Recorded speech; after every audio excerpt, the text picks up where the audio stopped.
파트리크 쥐스킨트 기피에의 강요. 소묘를 뛰어나게 잘 그리는 슈투트가르트 출신의 젊은 여인이 초대 전시회에서 어느 평론가에게 이런 말을 들었다. 그는 악의적인 의도는 없었고 그녀를 북돋아 줄 생각이었다. 당신 작품에는 재능이 보이고 마음에도 와닿습니다. 그러나 당신에게는 아직 깊이가 부족합니다.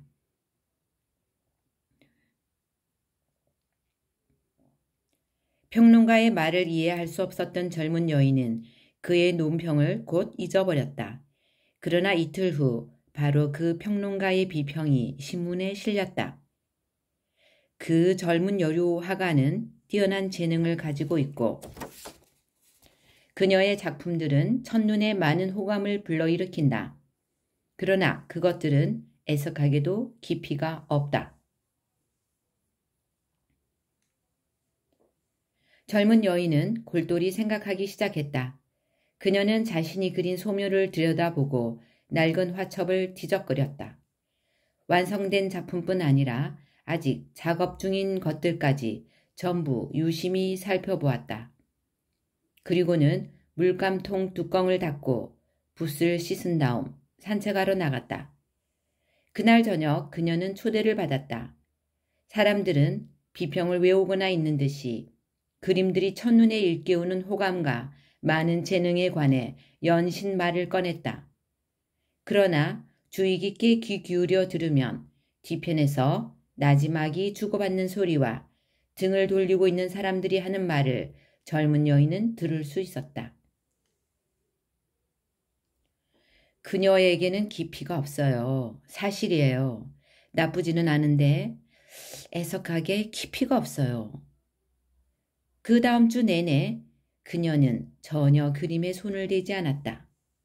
말없이 집안에 앉아 멍하니 생각에 잠겨있는 그녀의 머릿속에는 오로지 한 가지 생각뿐이었다.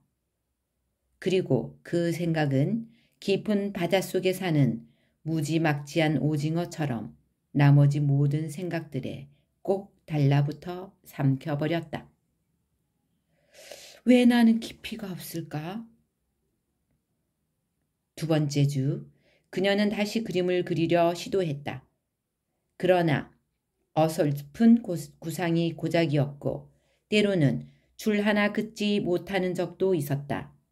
마침내는 온몸이 떨려 붓을 물감통에 집어 넣을 수조차 없었다. 그러자 그녀는 울음을 터뜨리면서 소리질렀다. 그래 맞아. 나는 깊이가 없어. 세 번째 주. 그녀는 미술 서적을 세심히 들여다보며 다른 화가들의 작품을 연구하고 화랑과 박물관들을 두루 돌아다니기 시작했다. 물론 미술 이론 관련 서적들도 읽었다. 그리고는 서점에 가서 점원에게 가장 깊이 있는 책을 한 권 달라고 하였다.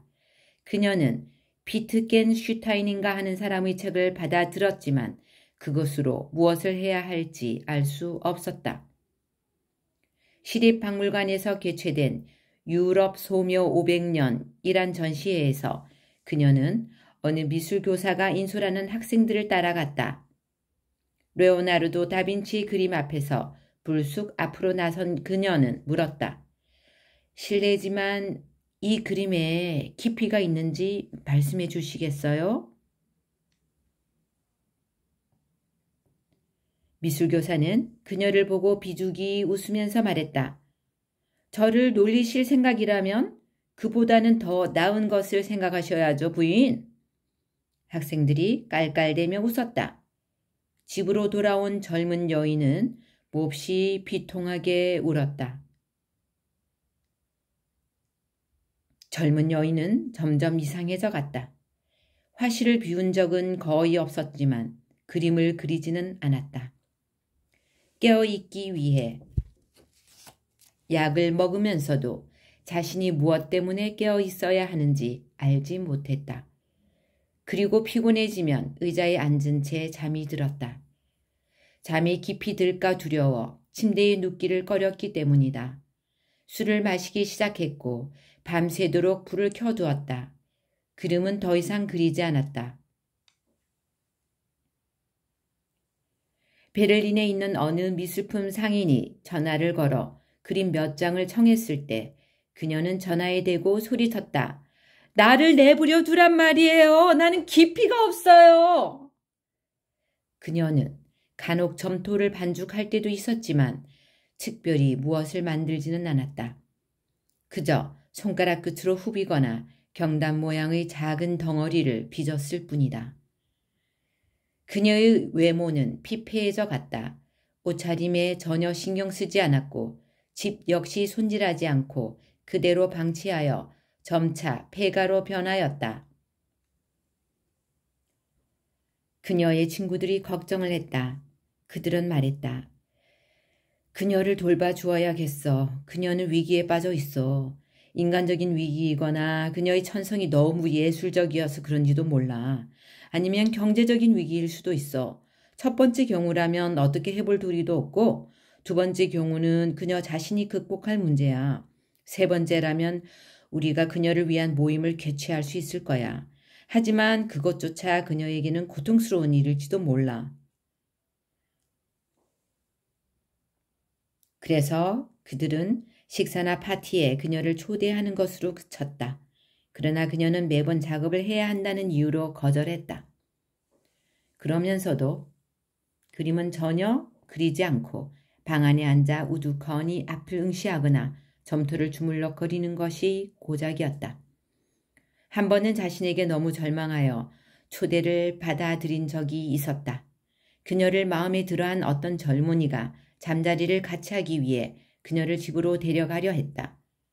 자신도 그가 마음에 들었으니 원한다면 그렇게 하라고 그녀는 말했다. 그러나 자신에게는 깊이가 없으니 각오하라는 말을 덧붙였다. 그 말을 들은 젊은 남자는 단념했다. 한때 그렇게 그림을 잘 그렸던 젊은 여인은 순식간에 영락했다.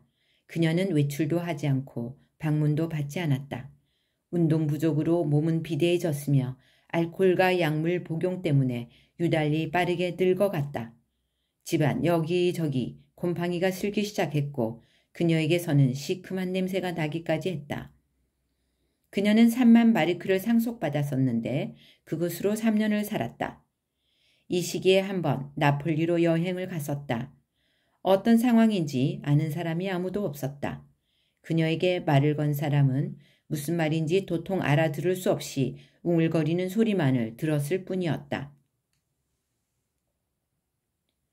돈이 떨어지자 그 여인은 자신이 그린 그림들을 전부 구멍내고 갈기갈기 찢었다.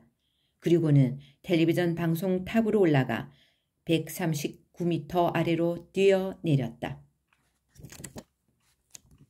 그러나 이날 바람이 몹시 거세게 불었기 때문에 그녀는 탑 아래 타르 포장된 광장에 떨어져 으스러지는 대신에 넓은 귀리밭을 가로질러 숲 가장자리까지 날려가 전나무 숲속으로 떨어졌다.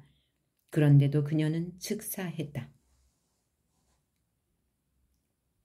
주로 스캔들을 상세하게 보도하는 대중지들이 감지덕지 그 사건에 덤벼들었다. 자살 사건, 바람에 날아간 흥미로운 경로, 한때 전도양양했고 미모도 뛰어났던 요류 화가의 이야기라는 사실은 보도할 가치가 아주 높았다. 그녀의 집은 재앙이 휩쓸고 지나간 것처럼 보였으며 기자들은 환상적인 사진을 찍을 수 있었다. 여기저기 널려 수없이 많은 빈병, 곳곳에 얼굴을 내민 파괴의 흔적, 갈기갈기 찢겨나간 그림들, 사방 벽면 곳곳에 덕지덕지 붙어있는 점토 덩어리, 심지어 방구석에는 배설물도 있었다. 사람들은 그 사건을 두 번째 톱 기사로 다루는 모험을 감행했으며 그것도 모자라 3면까지 이어 다루었다. 앞에서 말한 평론가는 젊은 여인이 그렇게 끔찍하게 삶을 마감한 것에 대해 당혹감을 표현하는 단평을 문해란에 기고했다. 그는 이렇게 썼다. 뛰어난 재능을 가진 젊은 사람이 상황을 이겨낼 힘을 기르지 못한 것을 다시 한번 다 같이 지켜보아야 하다니 이것은 남아있는 우리 모두에게 또 한 번 충격적인 사건이다. 무엇보다도 인간적인 관심과 예술적인 분야에서 사려 깊은 동반이 문제되는 경우에는 국가 차원의 장려와 개인의 의욕만으로는 충분하지 않다. 그러나 결국 비극적 종말의 씨앗은 개인적인 것에 있었던 것처럼 보인다. 소박하게 보이는 그녀의 초기 작품들에서 이미 충격적인 분열이 나타나고 있지 않은가. 사명감을 위해 고집스럽게 조합하는 기교에서 이리저리 비틀고 집요하게 파고듦과 동시에 지극히 감정적인 분명 헛될 수밖에 없는 자기 자신에 대한 피조물의 반항을 읽을 수 있지 않은가. 숙명적인, 아니 무자비하다고 말하고 싶은 그 깊이의 강요를. 1986년